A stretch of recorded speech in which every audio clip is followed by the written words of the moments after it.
Abayi mujaguza ki? Bantu mwe bannange otuyingiridde mu byokulya mujaguza ki? Wano twewamu ku kajulo wano ku mistiki cafe. Mujaguza ki mazaalibwa kiki ekiri wano? Tubaako n'obudde bwaffe obw'eddembe bwe twewamu ku kyemisana nga kino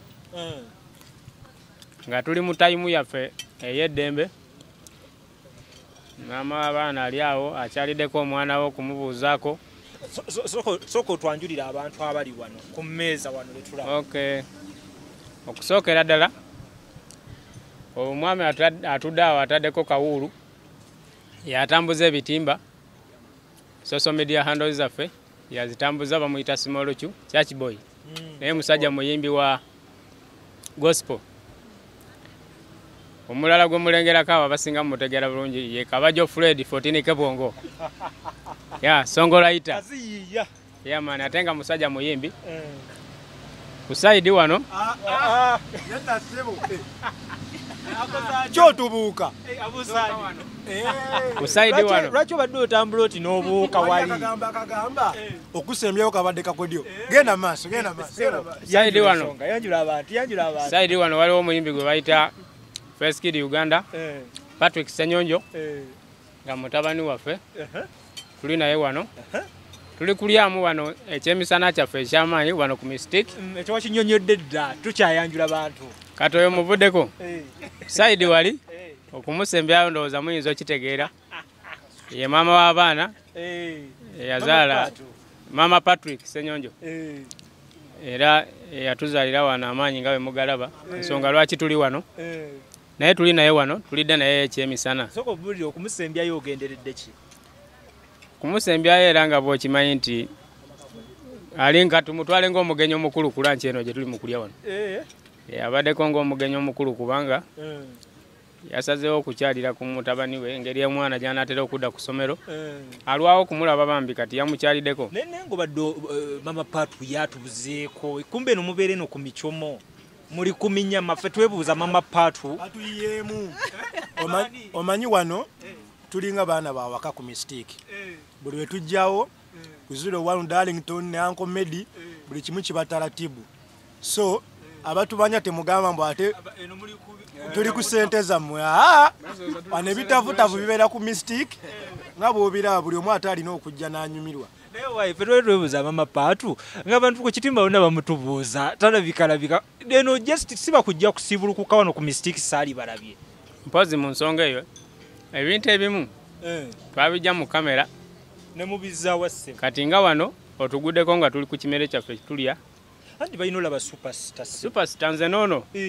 Kamera tuzeetaaga nnyo naye ate Maama Patu ku sayidi eri tetwagala nnyo atambulire mu kamera kubanga ebigambo kale ebya media biba bingi. Ky'oba olaba ebiseera ebimu tubeera mu budde bwaffe obw'eddembe. Ebwe guli.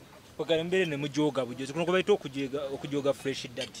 Tujogamu ne tulyamu ku ssente. Okulya ssente si kulya mwana. Oba fresh. Gwe woba olya ssente. Wanderabidde dda. Badda nkuwulira. Superstar wange. Naye nga kiri kitya? Kiri fit. Olaba wenna okumbaganye wenna onyumye.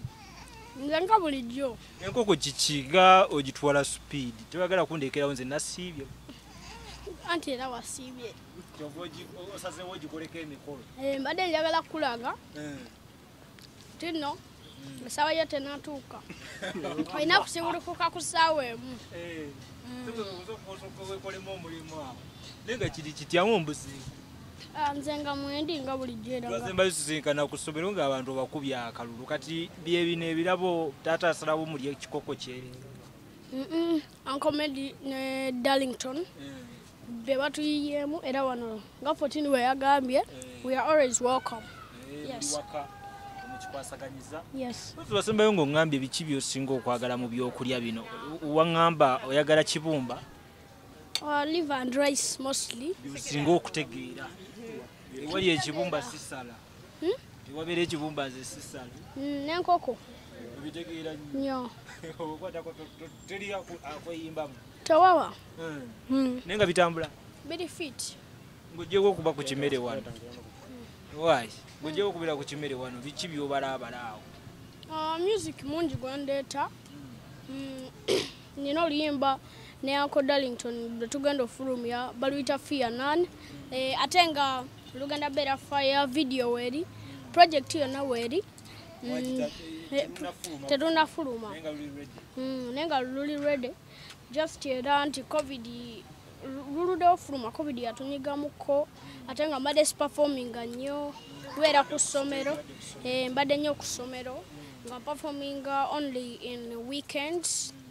Just wabakati tuli mu holiday nafunako ku gundi nafunako ku shows nenga oluyimba luno amazima lugenda kumpamuko ku buzibu ku promotion nga obimanyi amaja nenga amaja ag'okulutambuza kubeera nga mbadde performinga nnyo ate era nga wembadde nsinga ofuna amaja.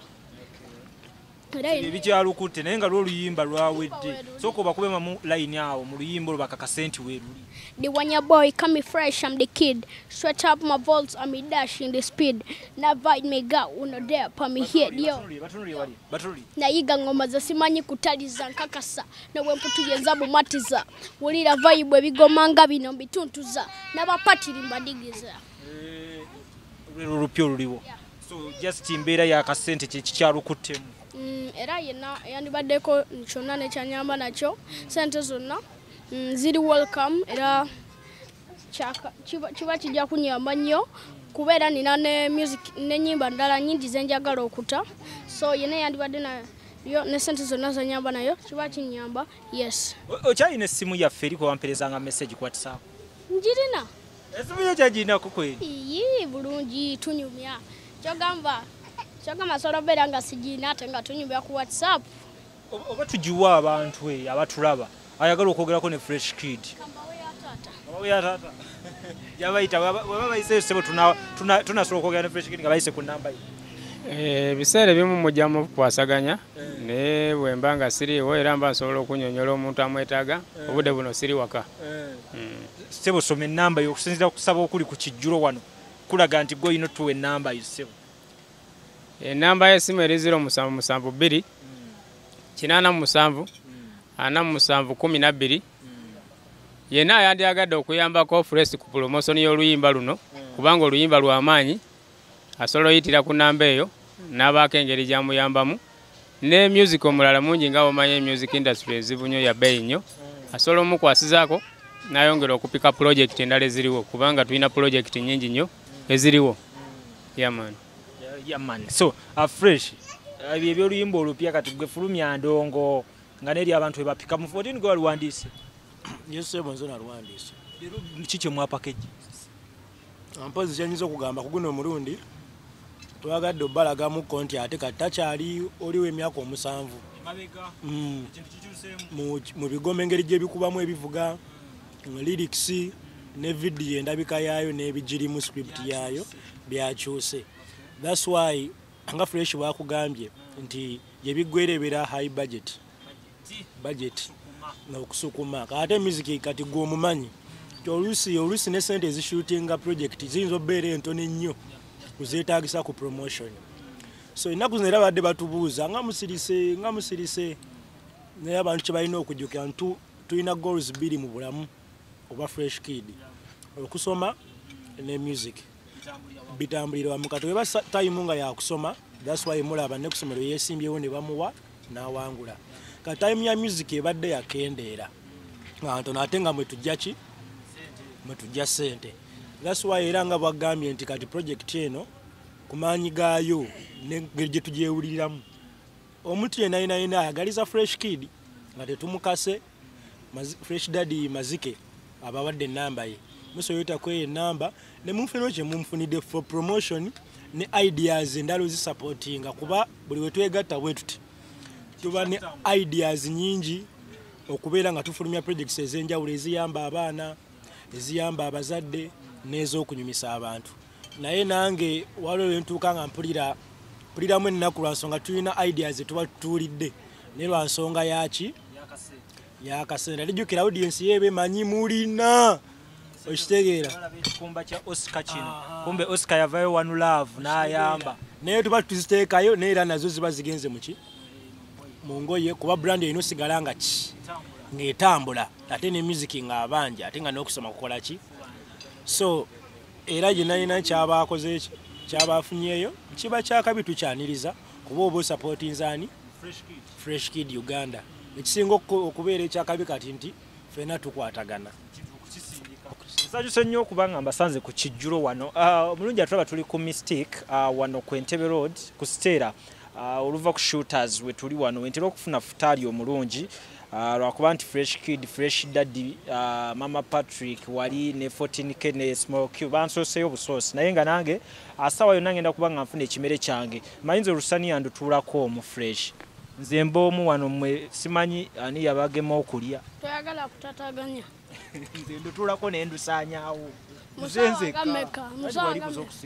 musawa nga mmeka z'omalawo dakika zimmala 3 ng'olusani yandumaze nze era wano situula ne mutuula nze mbalekedde bulekezi naawe baleke kyasobola kuba mami waali kale so tuli wano akaseera kalungi nnyo famire tugiguddeko mbadde nva mu kukola interview byange eyo ne ŋŋamba owaayi kangende wano obudde bunsange nga neseetinze mami ngenda mulumba mukkaawo kansooke muleka amala okulya staff Fresh Daddy ne Fresh Kid mbalina mu 5 sofa naye nga oluyimba lwa Fresh Kid nalulabyeko ewa 01 Media ewa Darlington 01 Media yakoze video natunuddemu ko tennafuluma naye nga nnungi era kitegeeza nti Fresh Kid ku mulundi guno ndooza nammwe mukyenyigiremu abamwagala manyi laavu nyingi nnyo ku social media awo ogenda kuba obongera ennamba z'essimu na mu mbeera eno nga akyali mu holiday so anomuwuliza ku ssimu yaawo ogenda okugamba nti Fresh Daddy njagala kwogerako na Fresh Kid nti wuuno wano kati ku luyimba olwo olupya tukoze tutya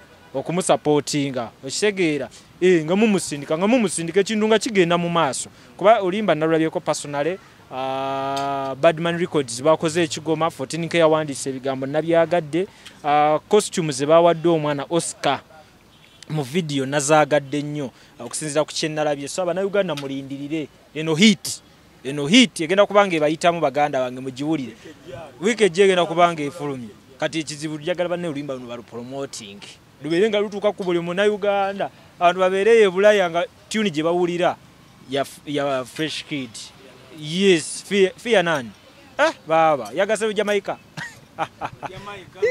lupato byonna biriyo byonna mwebiri baabe no tune egenda baya amaanyi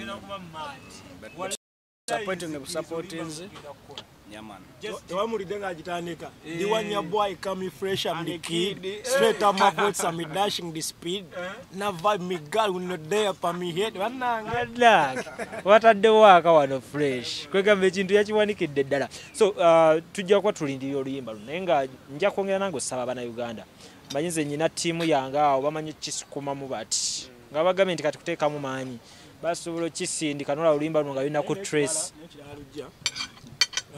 nze nga nzinakwesa omukisa guno okwebaza bannayuganda abali wano n'abali ebweru okusupportinga okuva etwatandika kuba kati giri myaka 3 kati yatandika wa myaka 7 kati alina 10 naye twali twakajja waliwo abagamba nti bagenda bawo myezi 6 waliwo abagamba Fresh Daddy ajja kudda eruweero waliwo abagamba yo Maama Fresh Kid Taata Fresh Kid tebaliddamu babonna kugabinje ebyali ebiseera ebyo Mama Pat ngenda kujjaeyo gojja okulunyumiza nti maama waliwo ebyamagero byolaba omanyi tusobola nendabira ddala mu miracle neŋŋamba guno musaayi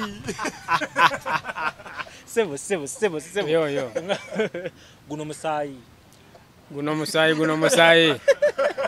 kubanga nga bwolaba Mama Pat yanyenyako bunya kisige pozi byaliwo mu kaseera ako tetwabyerabira byavaawo kati tuli ate ku mukwano mulala nnyo gwa maama ne taata nekye twatuukako era twali tuli luweero nga tuli wala nnyo kati we tubeera nga twafuna omwana ono so tulina osigala nga tukwatagana new chapter ne maama w'abaana lwakuba kale ebintu ebimu tubikwekamu okuera nga bw'otuguddeko wano nga tuli ku mmere yaffe wano kati wanoza tufunye ekifaananyi ekituufu omanyi abantu babadde baliyo nga bamanyi nti mwayawulo oli waayita oli talinnyawo Nedda muganda wange nsigala enkwatagana tusigala tukyakwatagana bulungi mukubira akasimu n'akakwata naye nankubira wabaawo ekyetaaga osolovinga ku mwana era tukisolovinga bulungi nnyo oluvannyuma buli omu n'atambuza amaka ge bwe kitera newaka atuuka ne mwanirizaawo n'abuuza ku baana kuba talina ono yekka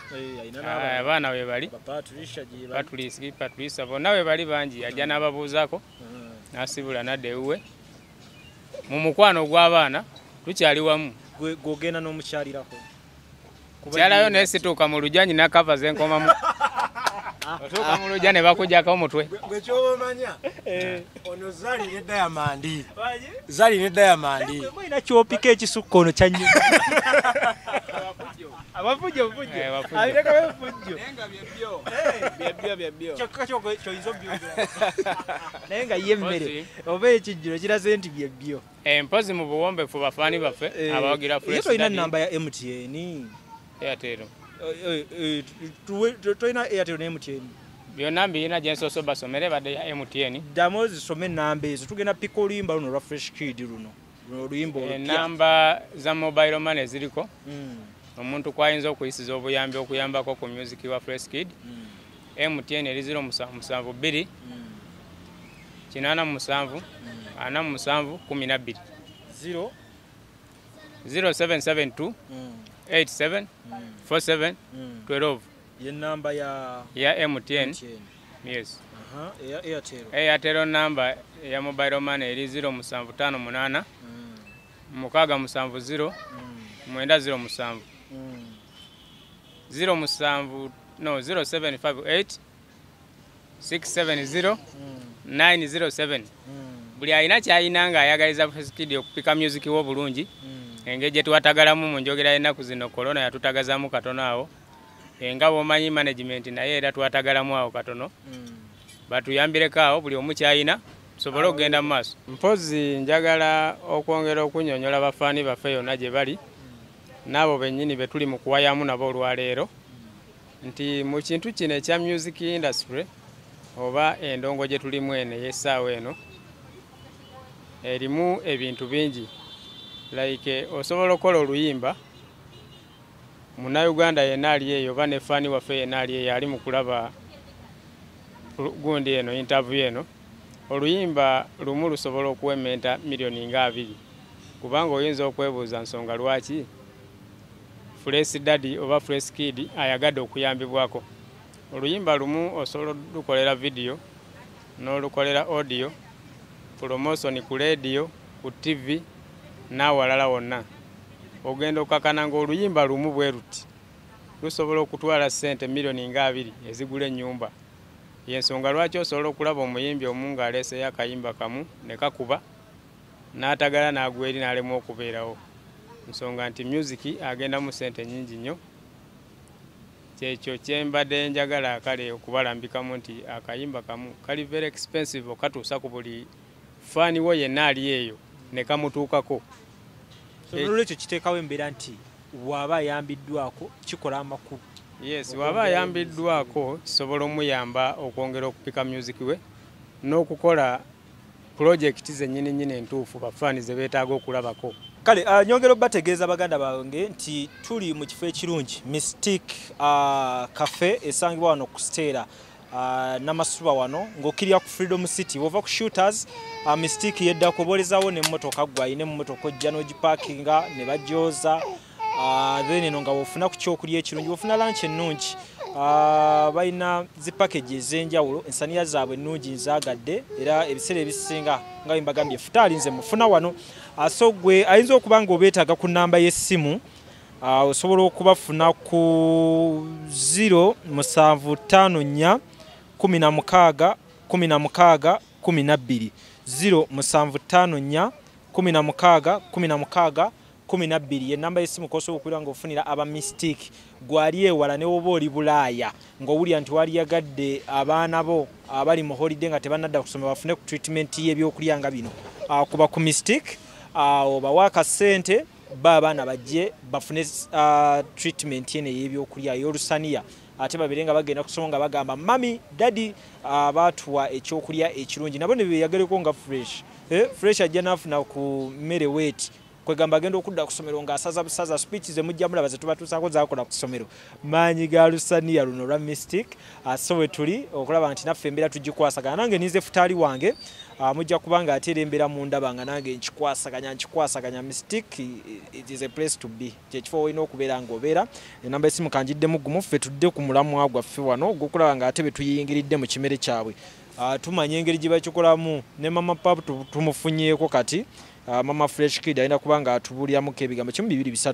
0754 16 16 12 ye namba esimu mwe tubatadde atafune byakulya ku Mystic onejjusa lulala so kati kaseera kakwogeramuko ne mama Patu tulaba ate naye ensonga engeri gyazabamu gye yeekwese bitambula bitya baby omutaali atya Fresh Kid amwewuunyisa oba ffe abasinga okwewuunya ye yabiraba alabadda ebintu Fresh Kid byakola biri mu famire bajjajja bali bukojja kiki ye ayinza byekuusa ku ki byonna nebisinga ku ebyo tugenda okuba nga tutunuulira nga tuli ne mama Fresh Kid mama Patrick Ssenyonjo ne n'abaana abalala bajja okuba nga tutegeeza sofa kati abezezza abaana bameka byonna tugenda kuba nga tubitunulira mpola mpola tuvaawo Carlton Music kwe tuli amannya gange nze Nsuuga Mustafa nkola ne Alihira Holdings era ndowooza abantu abazze batukubira bagenda olaba nga yenze yennyini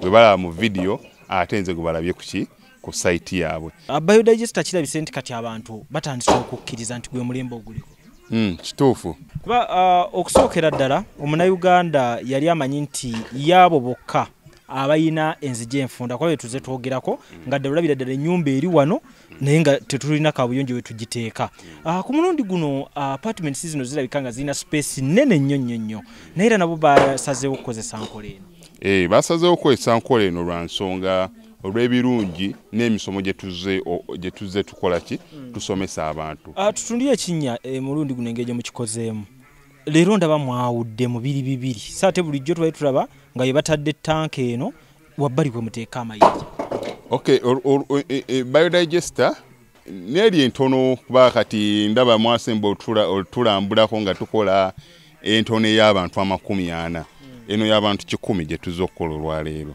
so ekigikozesa nti nno oluusi twawudde lwa nsonga bantu 100 kitegeeza amazzi mangi oluusi ky'obalaba nti omuntu oli ankubira ne mugamba ogenda giteeka kuki ku nyumba ya kiyamaka apartments muzikiti ekereziya so oli wambulira ki kwagendo giteeka nsolo determininga n'engamba otutekewo y'abantu 10 otutekewo y'abantu 5 oba tutekewo y'abantu 4 soko tulambuliye ku migaso nanyini nyumba zino gyagenda ofuna mu biodigester eno gye mumukoledde kakati nanyini nyumba eno yeesiimye nnyo lwa nsonga nti eno biodigester era emigaso gyayo egigirimu gyagenda ofuna ekisooka tagenda keera lunaku agambe nti bannange septic yajjudde nti nno ajja aleeta ekimotoka ate kimuggyako ssente ng'olwedde yagizimba so biodigester tegenda keera ku makya nti ejjudde so nawe nkityo ogwo omugaso gwe gusinga kubanga eri gundi yaffe twagikolanga naye ate era still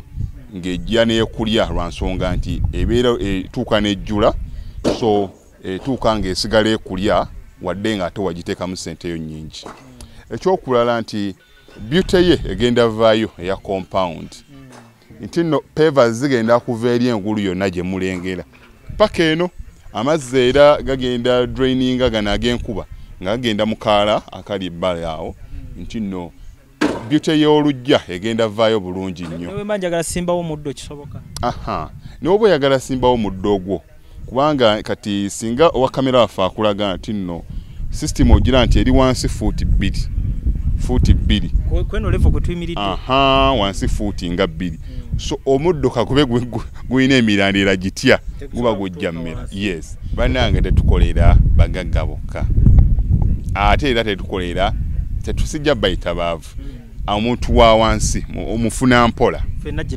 fenna gye tuggwa nange ndi mufuna mpola so sikolera bantu sina kika kye ngamba mbuno nno nkolera baneeno wabula buli omu era buli omu nga bwozze bwe tukola ki bwe tukwata kati Alihira Holdings Uganda Limited tusangibwa Kamoocha Prince Charles Drive plot 45 Kamwokya we wali offices zaffe. Tuyina namba z'amasimu esooka ya Airtel 07017 66992 neya MTN 0789 224230. Abasinga batumanyira mu biodigester kuba bwe tuvudde ennyo mu kamera naye nga baklanti baffe abapya n'abakadde bagenze bakitegeera nti no ne general construction yenna